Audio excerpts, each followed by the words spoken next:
आप देख रहे हैं सत्यहिंदी.com।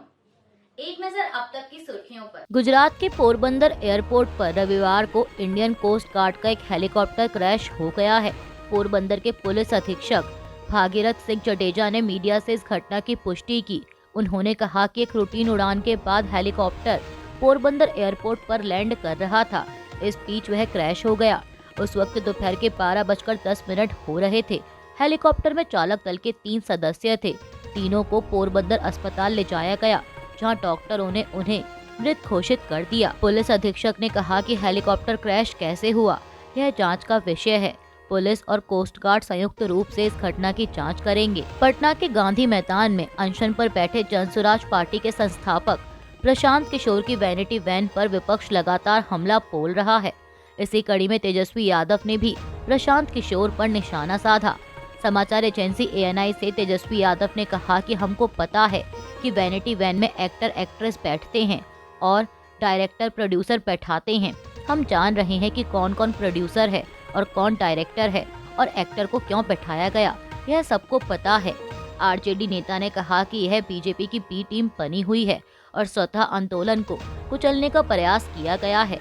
इस आंदोलन को बर्बाद कर खत्म करने की कोशिश की गई।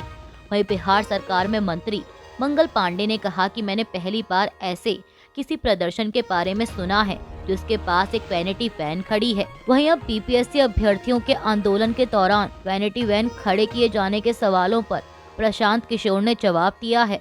उनका कहना है कि वो पिछले 2 साल से यही वैन लेकर बिहार में घूम रहे हैं। प्रशांत किशोर ने मीडिया से बातचीत में कहा कि अगर मैं यहाँ बैठा हूँ तो टॉयलेट करने कहीं ना कहीं जाऊंगा। सरकार मुझे टॉयलेट भेज दे, मैं उसी टॉयलेट का इस्तेमाल करूंगा। मैं यही धरना स्थल पर सोता हूं, फैन में नहीं। आपको बता दें कि बिहार सिविल सेवा आयोग यानी BPSC की परीक्षा को दोबारा कराए जाने की मांग को लेकर बीते 18 दिसंबर से ही अभ्यर्थी आंदोलन कर रहे हैं। इस आंदोलन के समर्थन में प्रशांत किशोर भी आ गए और पिछले गुरुवार से वह पटना के गांधी मैदान में आमरण अनशन पर बैठे हैं। उनके धरना स्थल के पास वैनिटी वैन लोगों के आकर्षण का केंद्र बनी हुई है और अब इस पर भी राजनीति तेज हो गई है। बिहार में होने वाले विधानसभा चुनाव से पहले राज्य के मुख्यमंत्री नीतीश कुमार के एक बार फिर पलटी मारने की अटकलों के बीच उनका बयान आया है। समाचार एजेंसी ANI से बात करते हुए नीतीश कुमार ने अपना रुख साफ किया और कहा कि इन यानी RJD के लोगों ने कुछ काम नहीं किया है। मैं 2 बार गलती से उनके साथ चला गया, अब मैं पुराने साथियों के साथ वापस आ गया हूँ। पहले शाम 6 बजे के बाद कोई बाहर नहीं निकलता था। हमने हर जाति और हर धर्म के लिए काम किया है। अमेरिका के राष्ट्रपति जो बाइडेन ने अरबपति जॉर्ज सोरोस और पूर्व अमेरिकी विदेश मंत्री हिलेरी क्लिंटन समेत कई लोगों को देश के सर्वोच्च नागरिक सम्मान से नवाजा है। शनिवार को व्हाइट हाउस में हुए एक समारोह में वोग मैगजीन की संपादक डेम अन्ना विंटूर, रॉक बैंड U2 के प्रमुख गायक बोनो और हॉलीवुड के चर्चित एक्टर डेंजेल वॉशिंगटन को यह सम्मान दिया गया। इस साल 19 शख्सियतों को सर्वोच्च नागरिक सम्मान दिया गया। इनमें संस्कृति, राजनीति और एक्टिविज्म समेत विविध क्षेत्रों से आते हैं। व्हाइट हाउस ने एक बयान में कहा कि अवार्ड के लिए उन लोगों को चुना गया जो अच्छे लोग हैं और अपने देश और दुनिया को उन्होंने अपना असाधारण योगदान दिया है।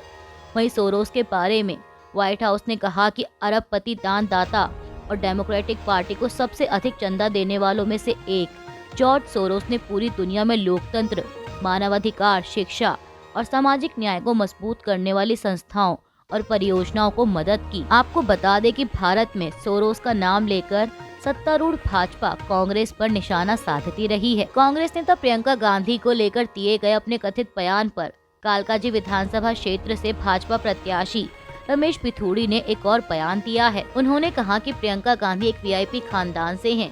क्या एक खानदान की बेटी महिला है और एक साधारण परिवार से निकलने वाली महिला नहीं है। कांग्रेस पार्टी लालू यादव से माफी मंगवाए, वहां पर तुलना की गई है। पवन खेड़ा जी ने जो प्रधानमंत्री के पिताजी के बारे में जो टिप्पणी की उसके लिए माफी मांगे।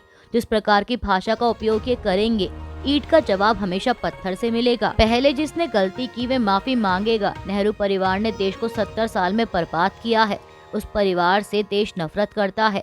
उस परिवार ने देश में धर्मनिरपेक्षता के नाम पर बहुसंख्यक समाज को बर्बाद किया है। वायरल वीडियो में भाजपा नेता रमेश पिथौड़ी के कथित बयान पर आम आदमी पार्टी सांसद संजय सिंह ने भी प्रतिक्रिया दी है। उन्होंने कहा कि यह बेहद शर्मनाक है। भाजपा ने एक ऐसे व्यक्ति को टिकट दिया जिसने संसद में अभद्र भाषा का इस्तेमाल किया और जो खुलेआम लोगों को पैसे बांट रहा था। कांग्रेस के वरिष्ठ नेता पर ऐसी घटिया और बेशर्म टिप्पणी करना बेहद दुर्भाग्यपूर्ण है। दिल्ली की महिलाओं को समझ आ गया होगा कि उनके राज में उन्हें किस तरह की सुरक्षा मिलेगी। वीडियो में यह कहते हुए सुने जा रहे हैं कि लालू ने कहा था कि बिहार की सड़कों को हेमा मालिनी के कालों जैसा बना दूंगा। नहीं बना पाए। लालू ने झूठ बोला था, लेकिन मैं आपको विश्वास दिलाता हूँ, जैसे ओखला की सड़कें बना दी हैं और संगम विहार की सड़कें बना दी हैं, इसी प्रकार से कालकाजी सुधार कैंप की बराबर वाली और अंदर वाली सड़कें प्रियंका गांधी के काल जैसी जरूर बना देंगे। भाजपा उम्मीदवार रमेश पिथौड़ी की इस अभद्र टिप्पणी पर कांग्रेस ने कड़ी आपत्ति व्यक्त की है। कांग्रेस नेता पवन खेड़ा ने कहा कि यह बदतमीजी सिर्फ इस घटिया आदमी की ही मानसिकता नहीं दिखाती, यह है इसके मालिकों की असलियत। वहीं कांग्रेस प्रवक्ता सुप्रिया श्रीनेत ने बीजेपी को महिला विरोधी पार्टी करार देते हुए कहा कि बीजेपी घोर महिला विरोधी है।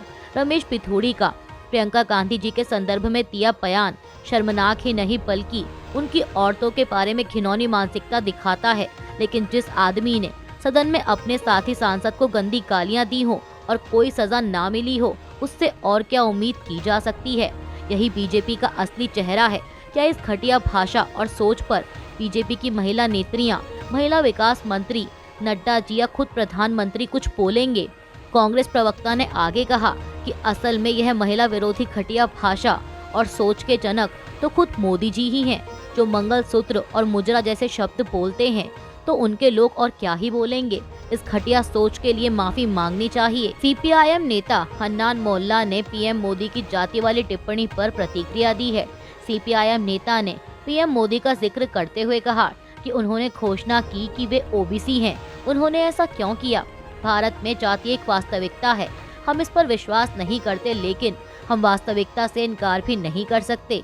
संविधान में भी जातिवाद का प्रावधान है, इसीलिए अगर संविधान में इसे स्वीकार किया गया है तो वे संख्या में जातियों को समझने से क्यों डरते हैं?